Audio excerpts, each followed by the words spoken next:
Welcome back. I hope you enjoyed this morning's session, this morning's panel, Contested Symbols in Sports and American Culture. It is now time to hear from an exciting young scholar whose work presents us with new insights about the history and the pervasiveness of race in this country. And before he begins, let me share with you his impressive list of accomplishments. Dr. Ibram X. Kendi is an award-winning historian and New York Times best-selling author. He is professor of history and international relations and the founding director of the Antiracist Research and Policy Center at American University. His second book, Stamped from the Beginning, The Definitive History of Racist Ideas in America, was published by Nation Books and won the 2016 National Book Award for Nonfiction.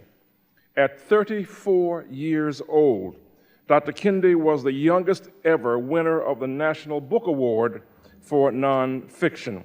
He is the author of another award-winning book entitled The Black Campus Movement, Black Students and the Racial Reconstitution of Higher Education, 1965 to 1972, published in March of 2012.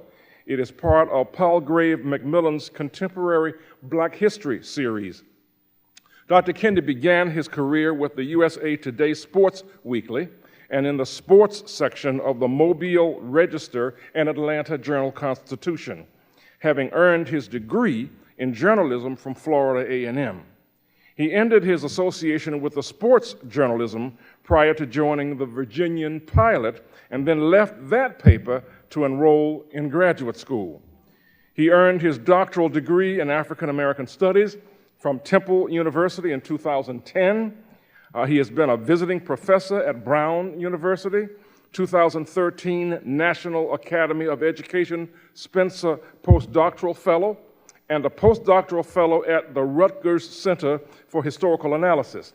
He has also resided at the John W. Klug Center at the Library of Congress and the American Historical Association's 2010-2011 J. Franklin Jameson Fellow in American History.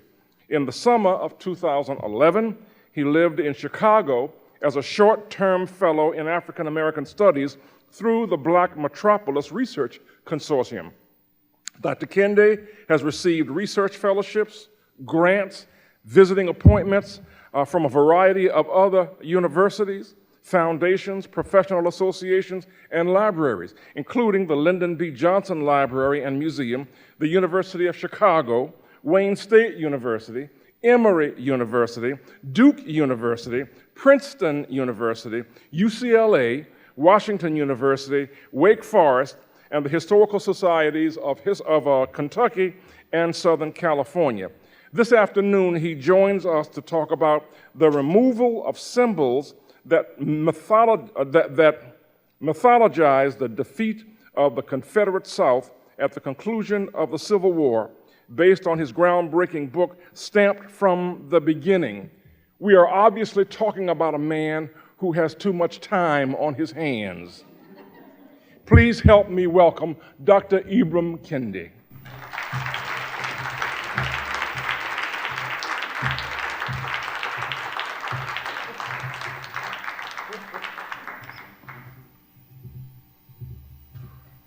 I don't know how to follow that introduction, but I'll try. It's truly an honor for me to be here, to be in this majestic place, and to be speaking to all of you. It's an honor, of course, to address this symposium on mascots, myths, monuments, and memory. Thank you, Deidre and Elizabeth, for the warm invitation. My utmost gratitude, of course, must extend to Lonnie and Kevin for bringing together these two illustrious museums to facilitate this critical and very serious discussion with this incredible lineup of speakers that I'm most honored to be a part of. And of course, thank you, all of you, for coming. So the title of my brief talk is The Unloaded Guns of Racial Violence. the unloaded guns of racial violence. So I don't know, I grew up in Jamaica, Queens, New York. Anybody here from Queens, New York City? All right, a few people. And so that's the sort of south side of Queens, majority black area. And when I was in high school, my parents decided to uproot, literally, my brother and I from Jamaica, Queens, and we moved not far from here to Manassas, Virginia. Little did I know, and I'm sure everybody can imagine that, right? And you know, this is after my freshman year in high school, and you know, little did I know that armed Confederate memorials would be surrounding me like Robert E. Lee's army. Little did I know that in Manassas I would be surrounded by fans of Washington, D.C.'s football team, wearing the image of the mascot every chance they got. Little did I know that tourists would be trekking continuously up to Manassas National Battlefield Park to literally relive the Confederate victories at the first and second battles of Bull Run during the Civil War in 1861 and 1862. My family actually often shopped at Bull Run Plaza up the street from our home. My brother literally worked in a grocery store in that plaza. I worked out at a gym at Bull Run Plaza. Even our favorite New York pizza shop was in that plaza, because of course, New Yorkers, we gotta get that New York pizza, right? My parents enrolled me at the nearby high school in Manassas, named Stonewall Jackson High School. It was at these successful battles of Bull Run that Confederate General Thomas J. Jackson acquired his nickname Stonewall. It was there that Northern Virginians kept the Stonewall intact. After all of these years, my high school, named after and thereby honoring a man who accepted the almighty enslavement of my ancestors, of you, of me, as sanctioned by Almighty God, honoring a man who battled, literally, to preserve the slaveholding lives of my ancestors. When I learned who Stonewall Jackson was, when I learned the significance of the battles of Bull Run, when I realized why tourists continue to trek up to this battlefield park near my home, literally clothed in Confederate flags, I started to feel, as a high school student, and even as a college student, unsettled. I started to feel unsettled, like when people who despise my existence walk around me with unloaded guns. I knew their guns, these guns could not, would not kill me, but my historical memory of how many people like me those guns had killed sapped my comfort, injected me with anxiety that sometimes went away, but other times, if not most times, turned into fear of racial violence. In thinking through my comments for today, I tried to really understand, first and foremost, how it felt for me, how it feels for people, how it feels for so many of us to live day in and day out, surrounded by so many Confederate monuments. How does it feel for those people who have to literally watch people cheer for mascots that are desecration of their people? How does it feel to see myths memorialized in public squares, in massive stadiums? And more importantly, what do these feelings say about our memories and our histories, let alone the memories of the defenders of these monuments and mascots?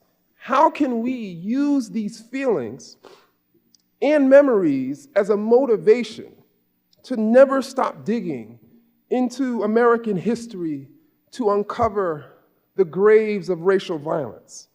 And how can we study these graves, the dead, to give us a better sense of the living, the life of racial violence in the United States today?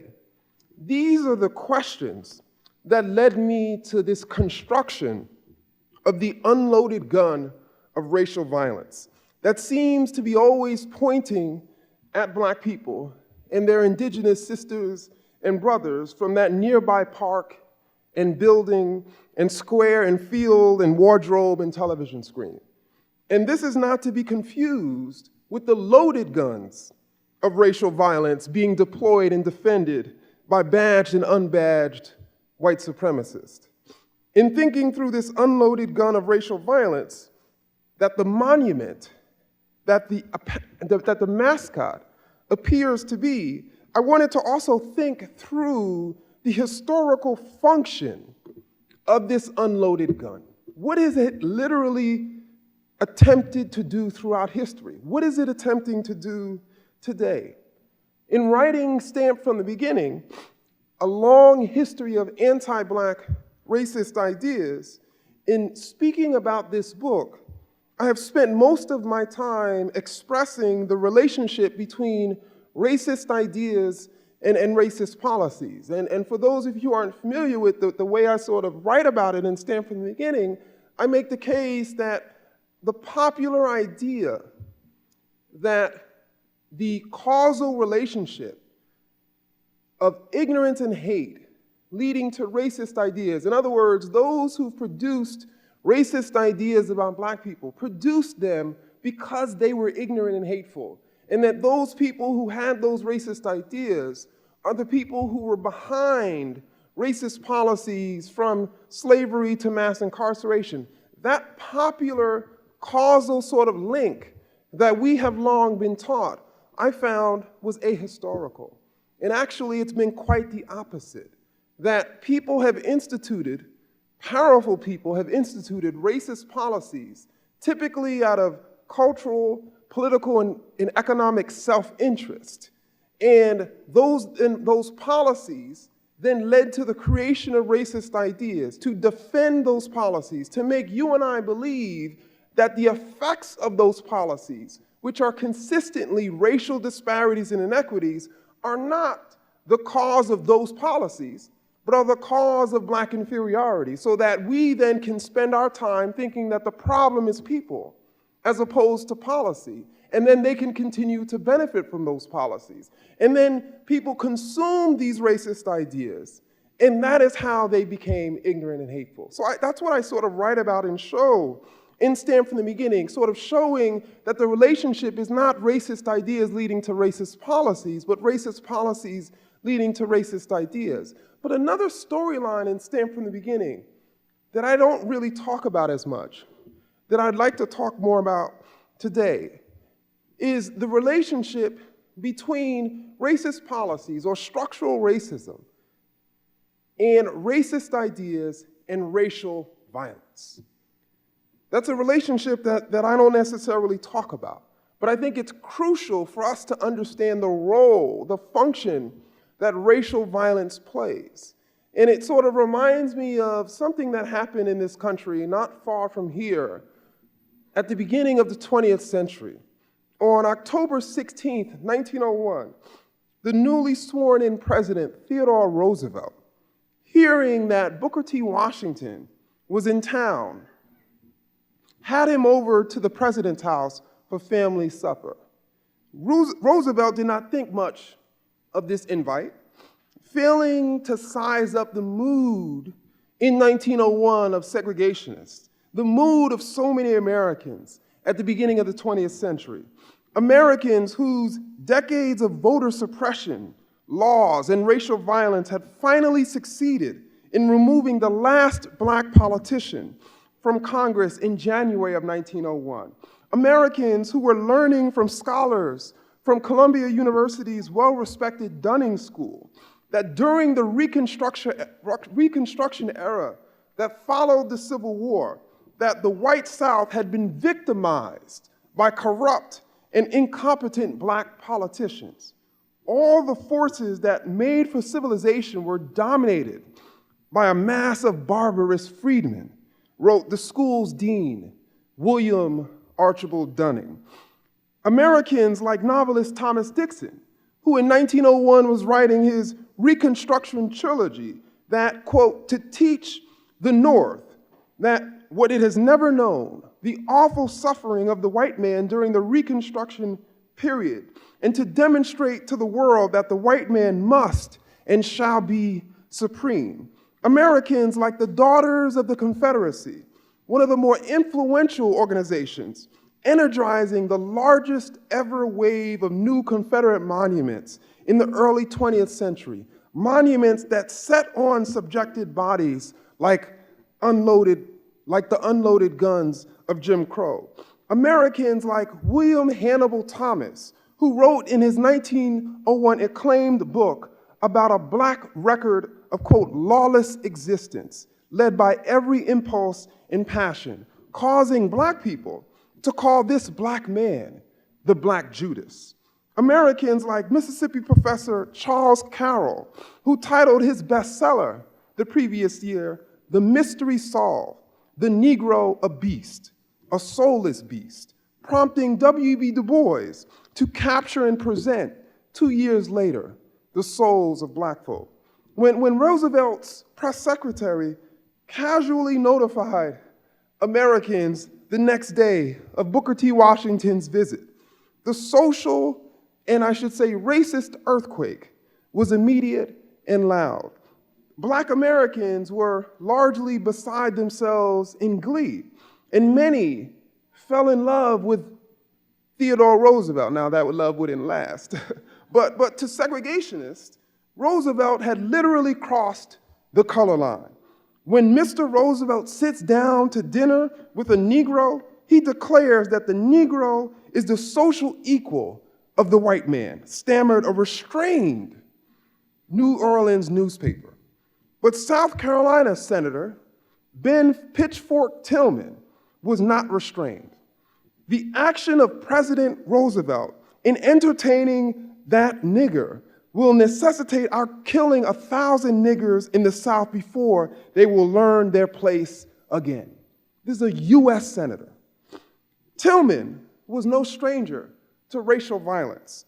In Hamburg, South Carolina, the local black militia celebrated the July 4th centennial in 1876, like people were across the country. Area white racists hated the militia for maintaining black people's local ability to control this majority black town. During the parade, harsh words were exchanged when a local white farmer ordered militia members to move aside for his carriage. The farmer appealed to former Confederate General Matthew C. Butler, the area's most powerful Democrat. On July 8th, Butler and a small posse ordered the militia head, Union Army veteran Doc Adams to disarm the Hamburg militia. Adams refused, and fighting broke out. The militiamen retreated to their armory. Butler dashed off to nearby Augusta, but returned with hundreds of reinforcements in cannon, including Ben Pitchfork Tillman. Butler's contingent executed at least 5 black militiamen and looted and destroyed the undefended homes and shops of black Hamburg. Tillman had all year long been leading a paramilitary group of red shirts because this was an election year, the election year when South Carolina's white supremacists finally regained control of that state through their guns and stuffed ballot boxes. When Southerners complained of the lost cause of the Confederacy, an appalled President Ulysses S. Grant realized they were complaining of their lost freedom to, quote, kill Negroes and Republicans without fear of punishment and without loss of caste or reputations. General Butler made a mockery of the congressional investigation of the Hamburg massacre, capitalizing on the attention that was brought to him by being elected to the US Senate in 1877. He blamed the massacre on innate black criminality.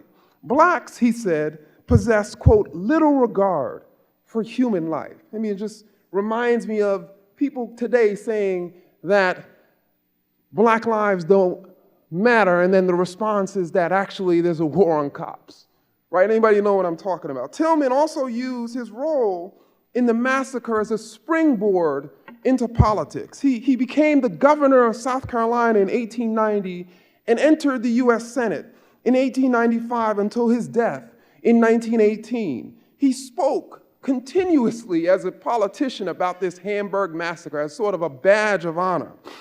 Even so, during the Red Shirts reunion in 1909, when he said the purpose of our visit to Hamburg was to strike terror. And the next morning, Sunday, when the Negroes who had fled to the swamp returned to the town, the ghastly sight which met their gaze of 7 dead Negroes lying stark and stiff certainly had its effect. In 1916, South Carolina erected a monument in honor of 23-year-old Tom Meriwether, the only white man who died during the Hamburg massacre. Tom was a young hero, according to the monument's inscription, who died maintaining those civic and social institutions which men and women of his race had struggled through the centuries to establish in South Carolina. By his death, this is his death, he assured to the children of his beloved land the supremacy of that ideal. See, I learned from Ben Pitchfork Tillman, of all people, the real purpose of racial violence historically. When racist ideas won't subdue Black people, racial violence is oftentimes next. And when the smoke from gunshots of racial violence clear, those subdued people must be shown these unloaded guns of racial violence all around them. So we remember those gunshots. So the threat of racial violence stalks our every move like our shadows. So those who adore Confederate monuments, those who cheer for the mascot, are effectively adoring and cheering for racial violence. That's essentially what we're dealing with after all of these years, with so many people still surrounded by so many monuments and so many mascots. And I think when we reconsider or begin to think about the monument, the mascot, as an unloaded gun of racial violence, we can also begin to connect it with the larger discussion that's happening right now over what? Gun control, over removing guns literally from America, particularly assault weapons, particularly weapons that terrorize Americans. And so I think when we think about the context, the historical context of these monuments, we can literally think about it in the context of fighting against guns, because they literally have served that purpose throughout American history. Now, they're not loaded, right? They're not going to literally kill people, but I think everybody can understand the analogy that what an unloaded gun can do and is doing to people. Thank you.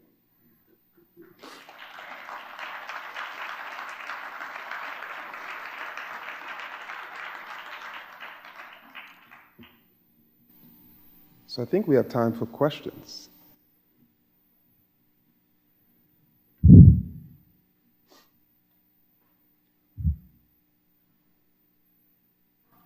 Yeah, we have 15 minutes for questions. Okay, cool. Anyone have any questions? Yes, yes. Oh, I know they have questions. Okay. Dynamic. Give him another hand, please.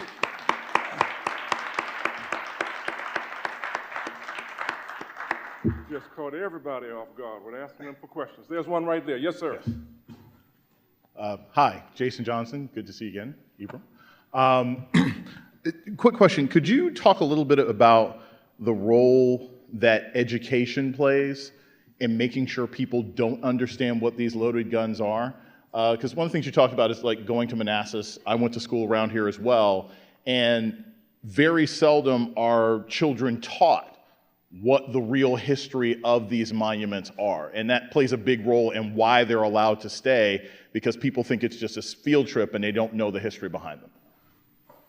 Yeah, so I think the certainly you have many people who, of course, are saying that the Civil War was about states' rights, or Confederate flags are a sign of Southern pride, or these mascots are actually appreciated by indigenous people. You know, you have all of these sort of ideas circulating, and we of course know that many of the curriculums around the country do not teach the truth of the cause of the Civil War.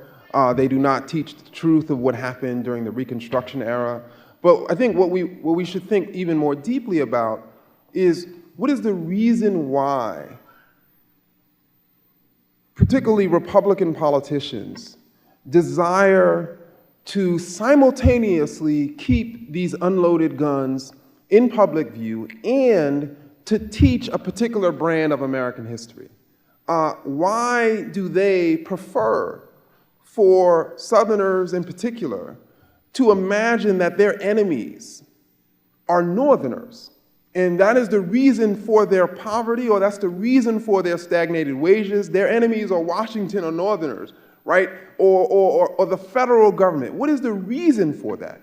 Because if they don't think, or they haven't been manipulated into believing that their enemies are Washington, their enemies are the federal government, their enemies are Northerners, then it's going to cause them to look around and actually see who their true enemies are. And that's the very people that they've been voting for. My name is Brae Sutton. I taught school for 30 years. I went to the National Geographic and learned some of what you were teaching me, some of which is in this museum I've never seen. When we teach with books, when we taught with books, none of that information was in the book. If we taught anything outside of the book, like once I invited a Confederate soldier and a Union soldier to my classroom, the school board came. So one of the problems is how history is taught, and it's not really taught, because there are 3 states, New York, Texas, and I think Illinois, that used to control publishing. And if they didn't like what was in the book, they wouldn't buy it. How do I know that? I helped write a geography book. They threw it out. Black history's not there. Native American history isn't there. Someone told me, and one of the books it said, the first white woman to Santa Fe. And I said, excuse me? Santa Fe? So what we have to do is to look at the books. I think people just don't know. And that place where you grew up in, I lived in Alexandria. I didn't know, and I'm old, that it was the slavery capital after the Confederate War. No one told me. Found it in a book. So we have a job to do. What do you think we can do to change that? So I think, I agree, we certainly have a job to do, and I think we should think about the fact that people oftentimes classify the classroom as the most politicized space. That if you literally can control the classroom, then you can therefore control the people. And so that's why, it's one thing for us to sort of drive this uphill battle of trying to sort of gather every young person or even older person we see who doesn't know true history. I think it's actually more efficient for us to actually engage in a power struggle to gain control of those classrooms, to gain control of those curriculums, to gain control of what is literally being taught to millions of children of all races. And that's really a very difficult struggle, but I think that's the struggle we should be engaged in. One more thing. I cried when I first came to this museum because I never heard of most of that. And I took 30 hours, of Black history. The stuff on the bottom floor, never heard of it, most of it. Thank you. Good afternoon. Thank you for your lecture. Question I have is about the Antiracist Research and Policy Center and what takes place there in the context of history and some of the work that you're doing through that center.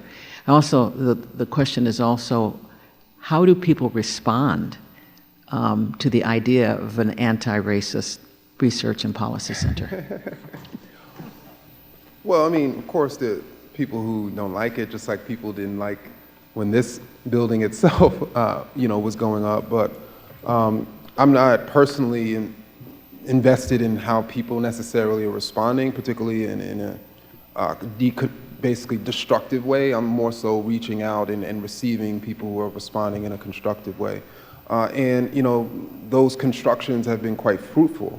And I should say in a larger sense that we are, I think, really the way history works, I think, is really at the ground floor conceptually of the center. I think we at the center realize that there's really nothing wrong with black people, with any group of black people. And that's not to say there's not individuals who have issues. I got issues, my wife will tell you. But that's to say that in terms of groups, there's no evidence that suggests this black group or that black group is inferior to another group. And so what that does is it frees us when we think about all of the racial inequities and inequalities in this country. It frees us to say, you know what? The causes of those inequities are certainly not people, because there's nothing wrong with the people. The causes of those inequities are policies. And the way you change policy is by getting engaged in power. And so we at the center are going to be focused on, first and foremost, investigating inequities and discriminatory policies behind those inequities. We're going to be then creating egalitarian policy solutions that reduce or terminate those inequities in a very practical manner. We're going to be disseminating those policies and research, all leading to campaigns of change that will come out of the center to literally get those anti-racist policies instituted. Hi, I'm Angela King. I am of the Lumbee tribe of North Carolina. I'm a mother, a licensed architect, and I'm employed by the University of Illinois that's been mentioned here today. They discontinued the Chief Illinois mascot 10 years ago, but yet have not chosen a new mascot, so that imagery is pervasive on this campus. And I'm currently centered in the fight to rid our campus and community of this imagery. And so excellent lecture today, but I wanted to challenge your last statement that these unloaded guns don't kill. If you heard the stats earlier, and they're not well known, but the suicide rate on reservations for Native children and Native people are high. And I would argue that these unloaded guns and power systems are definitely killing our people, even if they're not literally loaded guns of racial violence. But I also want to speak as a member of a multiracial tribe that oftentimes in my activism, I see Native people perpetuating anti-Blackness and also the reverse of Black people not acknowledging Native struggles. And I wanted to know if you had thoughts on how to heal some of these divides so we can move forward together better in solidarity. Sure. So, I think that clearly I'm more familiar with anti-Black racist ideas, and in Stand from the Beginning, I chronicled basically all racial groups who had been producing racist ideas about Black people, including people from Native American communities. But as you stated, it certainly is the case that Black people have consumed racist ideas about Native people, and then reproduce those ideas, and then imagine that the reasons why there are those suicide rates in these Native communities, the reason why there are such striking disparities between Native communities and Black communities, let alone Native and white communities, is because there's something wrong with these people, right? That's what Black people have been taught in order to understand these disparities, just as that's what Native people have been taught in order to understand the disparities facing Black people. And so, I think when you really, truly think about being an anti-racist, not a not racist, Trump describes himself as a not racist or the most least racist person you've ever met. What I mean, an anti-racist is somebody who truly looks out at all of the racial groups from all of the different races, and looks at them as equal. I mean, it's a very difficult thing, of course, to recognize the equality of groups, but I think it's indicative and important, particularly for Black people, to recognize the ways in which there are racist policies that are affecting both their community and Native communities that they are substantiating with their racist ideas about Native communities. So it's like you're sort of, and that's one of the things that I think has been happening for so long, and it's of course been happening in the inverse, in which people don't realize the ways in which their racist ideas are harming themselves, let alone the people that they should be allied with. Yes. Hi, my name is Edwin Henderson, Tenny-Hill Heritage Foundation, Falls Church, Virginia. We try to research, preserve, and celebrate African American history in Northern Virginia. I know where you grew up. I know that history out there, and yeah, it's tough.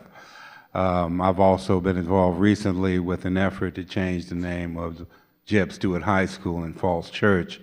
I was on an ad hoc committee to change the name, and the divisiveness and the vitriol that we had to put up with those that wanted to keep the name.